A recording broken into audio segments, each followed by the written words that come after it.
Hello students, welcome back to our YouTube channel Zoologic Minds. तो digestive system हमने start कर दिया था। पार्ट 1 में हमने एलिमेंट्री कैनाल पढ़ा था, पार्ट 2 में हमने डाइजेस्टिव ग्लैंड्स पढ़े थे और आज पार्ट 3 में हम पूरा जो प्रोसेस ऑफ डाइजेशन है उसके बारे में पढ़ेंगे। ठीक है, मुझे लगा था कि ये 3 लेक्चर्स में कंप्लीट हो जाएगा, बट मुझे एक और लेक्चर इसमें ऐड करना पड़ेगा जो कि मैं कल लूँगी। तो उस लेक्चर में हम पूरा जो इसका रेगुलेशन है और एब्जॉर्प्शन कैसे होता है के बारे में पढ़ेंगे। और आज हम पढ़ने वाले क्या, chemical process and mechanical process of digestion के बारे में। इसके नोट्स अगर आपको चाहिए तो you can join my Telegram channel, जिसका लिंक डिस्क्रिप्शन में है। प्रीवियस लेक्चर्स भी आपको डिस्क्रिप्शन बॉक्स में मिल जाएंगे एंड इसका मैंने प्लेलिस्ट भी बना दिया है, तो जैसे जैसे हमारे फिजियोलॉजी के लेक्चर्स होते रहेंगे वैसे वैसे आपको फिजियोलॉजी की प्लेलिस्ट में सारे लेक्चर्स मैं ऐड करती जाऊंगी, वहाँ आपको मिल जाएंगे ये lectures. Okay, so let's begin with the topic. तो प्रोसेस ऑफ डाइजेशन मैंने आपको फर्स्ट लेक्चर में ही बताया था कि डाइजेशन क्या होता है। डाइजेशन होता है कि जो हमारे कॉम्प्लेक्स सब्सटेंसेस है उनको सिंपलर सब्सटेंसेस में कन्वर्ट करना। ठीक है, तो अब हम जो भी अपना डाइट लेते हैं उसमें क्या होता है मेनली, या तो कार्बोहाइड्रेट्स होगा जो हमें आपकी चपातीस वगैरह से मिलती है, राइस से मिलता है। प्रोटीन्स होंगे जो हमें पल्सेस से मिलती है, दाल चना वगैरह। फैट्स होते हैं या फिर न्यूक्लिक एसिड होते हैं। ठीक है, तो अब हमें ये सारे जो है कार्बोहाइड्रेट्स प्रोटीन फैट्स ये हमारे क्या हो गए, ये कॉम्प्लेक्स सब्सटेंसेस हो गए, इनको हमें सिंपलर सब्सटेंसेस में कन्वर्ट करना है। तो जो पॉलीसेक्राइड्स होंगे उनको हम मोनोसेक्राइड्स में कन्वर्ट करेंगे, जैसे कि ग्लूकोज हो गया, फ्रक्टोज हो गया, ये मोनोसेक्राइड्स है। और कार्बोहाइड्रेट्स जैसे स्टार्च या फिर सेलुलोज वगैरह हो गया। प्रोटीन को इसी तरह हम अमीनो एसिड्स में कन्वर्ट करेंगे और फैट्स को फैटी एसिड में कन्वर्ट करेंगे। न्यूक्लिक एसिड्स को ब्रेक डाउन करके हम किसमें, उसमें शुगर, फॉस्फेट और नाइट्रोजनस बेसिस में कन्वर्ट कर देंगे। तो अब हम देखेंगे कि ये सारे डाइजेशन कौन कौन से एंजाइम्स के थ्रू हो रहा है, कौन से बॉडी के पार्ट में हो रहा है। तो आज का हमारा टॉपिक इसी पे है। ठीक है, तो पहले आपको मैं 3 टर्म्स क्लियर कर देती हूँ। पहला है बोलस, दूसरा है काइम, तीसरा है काइल। तो बोलस क्या होता है, जैसे हम जब कोई फूड खाते हैं और उसको हम च्यू करते हैं, च्यू करने के बाद में उसके साथ में पूरा सलाइवा मिक्स हो जाता है, तो उसी फूड को हम क्या बोलते हैं, बोलस बोलते हैं। जो सलाइवा के साथ में मिक्स्ड फूड होता है वो थोड़ा सा बॉल की तरह ना राउंडेड राउंडेड शेप हो जाता है, इसलिए उसको बोलस बोलते हैं। काइम क्या होता है, जो फूड हमारे स्टमक में पहुंच जाता है और हमारे यानी कि यही बोलस ही आ रहा है एक तरह से। तो बोलस जब हमारे स्टमक में पहुंच जाता है और स्टमक में डाइजेस्टिव जूसेस के साथ में वो रिएक्शन करता है और फिर रिएक्शन करेगा तो ऑब्वियसली यहाँ पे एसिडिक पीएच है, तो वो ना एसिडिक फूड में एक तरह से कन्वर्ट हो जाता है, उसी को काइम बोलते हैं। और काइल जो होता है ना वो हमारी इंटेस्टाइन में होता है, वो मेनली ना एब्जॉर्ब्ड फैट्स का बना हुआ होता है, मिल्की या फिर पेल येलो कलर का होता है। ठीक है, तो इन तीनों टर्म्स में आपको बहुत ज़्यादा ही क्लियर रहना है।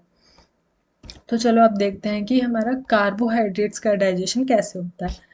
तो कार्बोहाइड्रेट्स का सबसे पहले मैंने आपको बताया था फर्स्ट लेक्चर में ही कि इनका पार्शियल डाइजेशन तो हमारे माउथ में ही हो जाता है, क्योंकि हमारे माउथ में क्या होता है, सलाइवरी अमाइलेज प्रेजेंट होता है, जो हमारे पॉलीसेक्राइड्स को पूरा तो नहीं तोड़ते लेकिन उनको थोड़ा बहुत सिंपलर कर देते हैं। ठीक है, लेकिन मैं आपको सजेस्ट करूँगी कि ये थर्ड पार्ट देखने से पहले आप सेकंड पार्ट ज़रूर देख लेना। आपको पता होना चाहिए ना कि कौन से सिक्रीशन में क्या-क्या कॉम्पोज़िशन है उसकी, तभी आप समझ पाएँगे कि सलाइवा में सलाइवरी अमाइलेज था, इस वजह से हमारे माउथ में डाइजेशन हुआ है। फिर प्रोटीन का माउथ में डाइजेशन क्यों नहीं हुआ, क्योंकि प्रोटीन के लिए कोई एंजाइम ही नहीं प्रेज़ेंट है।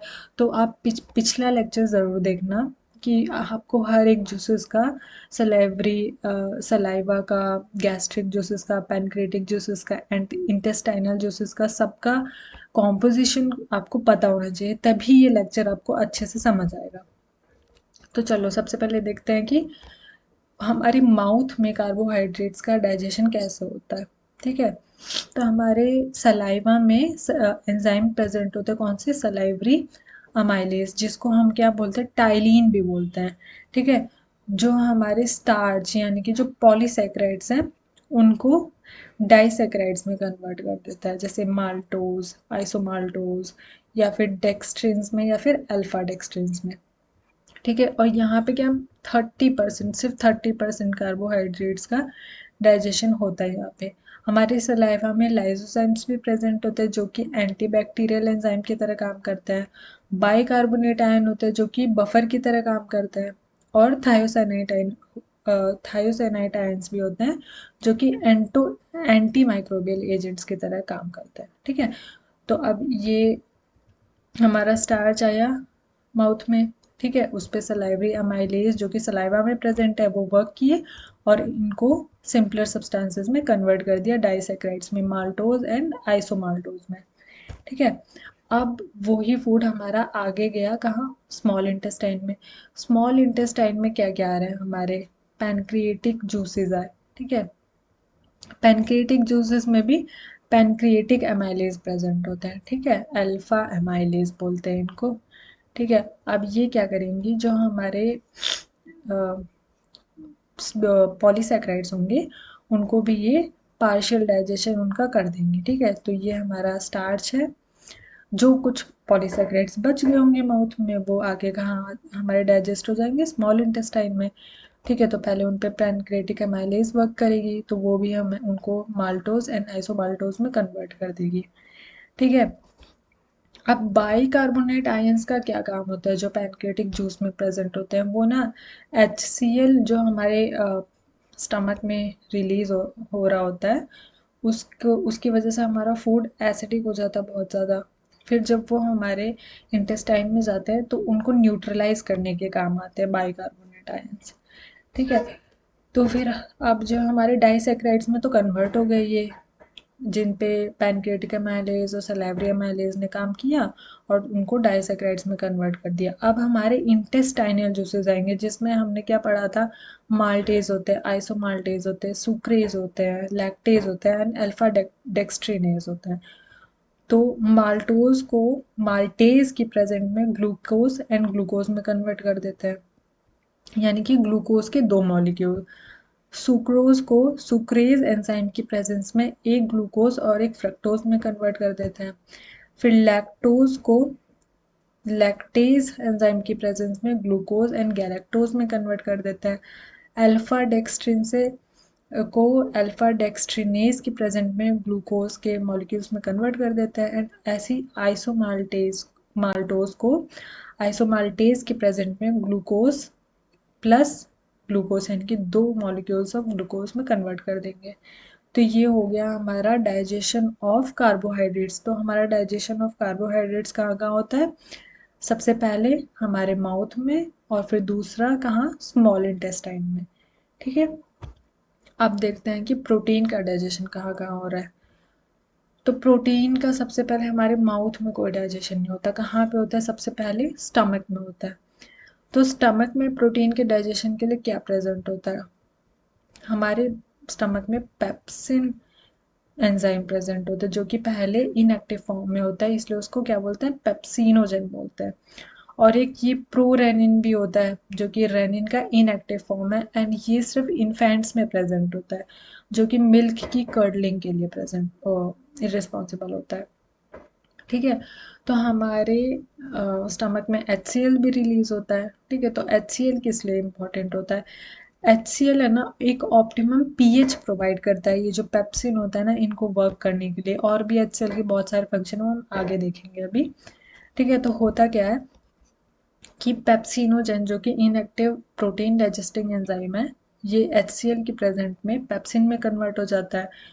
फिर उसके बाद में जो प्रोटीन्स के मॉलिक्यूल्स हैं वो पेप्सिन की प्रेजेंस में पेप्टोन्स एंड प्रोटियोसिस में कन्वर्ट हो जाते हैं। फिर उसके बाद में जो प्रोरेनिन है यानी कि जो इन्फेंट्स में प्रेजेंट होते हैं, ये HCl की प्रेजेंस में एक्टिव हो जाता है, रेनिन में कन्वर्ट हो जाता है। फिर उसके बाद में कैसीन जो कि ना ये मिल्क में ये कैसीन प्रोटीन प्रेजेंट होता है, ये रेनिन की प्रेजेंस में पैरा कैसीन में कन्वर्ट हो जाता है। फिर पैरा कैसीन कैल्शियम के साथ में मिलके कैल्शियम पैरा कैसीनेट बना देता है जो कि क्या होता है, यानी कि कर्डलिंग ऑफ मिल्क हो गया अगर कैल्शियम पैराकैसिनेट बन गया तो। अब कैल्शियम पैराकैसिनेट फिर से पेप्सिन की प्रेजेंस में पेप्टोन्स में कन्वर्ट हो जाता है। तो ये हमारा स्टमक में क्या हो गया, प्रोटीन का पार्शियल डाइजेशन हो गया। अब हम देखते हैं कि फुल डाइजेशन कहाँ पे होता है प्रोटीन का, तो वो भी हमारा स्मॉल इंटेस्टाइन में हो रहा है। ठीक है, तो स्मॉल इंटेस्टाइन में हमारे क्या प्रेजेंट होते हैं, ट्रिप्सिनोजन, जो कि क्या होते हैं, इनएक्टिव एंजाइम होते हैं। ठीक है, तो वो एंटेरोकाइनेज जो कि इंटेस्टाइनल जूस में प्रेजेंट होता है, उसके प्रेजेंस में ट्रिप्सिनोजन को एक्टिव करके ट्रिप्सिन बना देता है। फिर ये ट्रिप्सिन की प्रेजेंस में जो काइमोट्रिप्सिनोजन है उसको एक्टिव करके काइमोट्रिप्सिन बना देते हैं, और यही ट्रिप्सिन प्रोकार्बोक्सीपेप्टिडेज को रेनिन में नहीं, रेनिन नहीं, यहाँ पे कार्बोक्सी पेप्टिडेज होगा, ये आप इसको काट दीजिएगा, यहाँ पे होना चाहिए कार्बोक्सी पेप्टिडेज।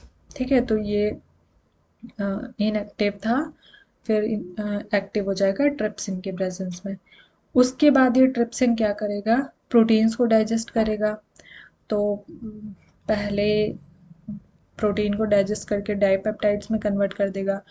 फिर ये जो पेप्टोन्स यहाँ पे बने थे, ये वाले पेप्टोन्स प्रोटियोसेस, इनको भी डाइजेस्ट करेगा, इनको भी डाइपेप्टाइड्स में कन्वर्ट कर देगा। फिर प्रोटियोसेस को जो कार्बोक्सी पेप्टिडेज हैं ये डाइपेप्टाइड में कन्वर्ट कर देंगे। यहाँ पे प्रो नहीं होना चाहिए, यहाँ पे प्रो नहीं होना चाहिए। ठीक है, एक्टिव फॉर्म जो है कार्बोक्सी पेप्टिडेज, ये इनको डाइपेप्टाइड में कन्वर्ट कर देगा। तो अभी भी हमारे प्रोटीन्स जो है ना वो डाइपेप्टाइड में कन्वर्ट हुआ है, अमीनो एसिड में नहीं कन्वर्ट हुआ है। तो देखते हैं कि अमीनो एसिड में कैसे कन्वर्ट हो रहा है। ठीक है, तो अब इन पे जो है इंटेस्टाइनल जूसेस वर्क करेंगे, डाइपेप्टाइड्स पे और पेप्टाइड्स पे। ठीक है, तो अब इंटेस्टाइनल जूस में बहुत सारे अमीनो पेप्टाइडेज एंड डाइपेप्टाइडेसेस प्रेजेंट होते हैं। ये जो अमीनो पेप्टाइडेज होते हैं ये इन पे वर्क करेंगे पेप्टाइड्स पे, और डाइपेप्टाइडेज जो होते हैं वो डाइपेप्टाइड्स को डाइजेस्ट कर देंगे। तो यहाँ पेप्टाइड्स हैं, इन ये इनको अमीनो पेप्टाइडेसेस डाइजेस्ट करके अमीनो एसिड में कन्वर्ट कर देंगे। फिर डाइपेप्टाइड्स को डाइपेप्टाइडेसेस डाइजेस्ट कर देंगे इनटू अमीनो एसिड। ठीक है, तो अभी हमारे प्रोटीन्स भी अपने सिंपलेस्ट फॉर्म में आ गए, अमीनो एसिड के फॉर्म में, यानी कि हमारा कार्बोहाइड्रेट डाइजेस्ट हो गया।